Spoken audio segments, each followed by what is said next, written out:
2026 வந்து அதிமுகவுக்கு தான் ஒரு முக்கியமான ஒரு காலகட்டம்னு வச்சுக்கங்களேன்.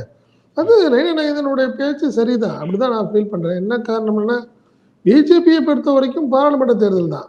என்ன? இப்ப உடனே ஆளுங்க வந்து ஆட்சிய பிடிக்கணும் அப்படிங்கிற ஒரு எண்ணம் வந்து பிஜேபிக்கு இல்லை. அதுதான் உண்மை. அதுதான் எதார்த்தமா சொல்லியிருக்காரு. 2வது அந்த மீட்டிங் வந்து முழுக்க முழுக்க பாஜக நிர்வாகிகள் கூட்டம். அதனால தான் அவர் தெளிவா என்ன சொல்லியிருக்காரு, "நீங்க போட்டு தேவையில்லாம பெருசா குழப்பிக்காதீங்க. நம்மளுடைய எய்ம் வந்து 2029 அதுல நம்மளுக்கு அதாவது பாராளுமன்ற உறுப்பினர்கள் அவசியம் வேணும். இதுவரைக்கும் இல்ல, நம்ம வேணும் அப்படிங்கிறது தான் பிஜேபியோட அஜெண்டாவும் அதாங்க முக்கியம்.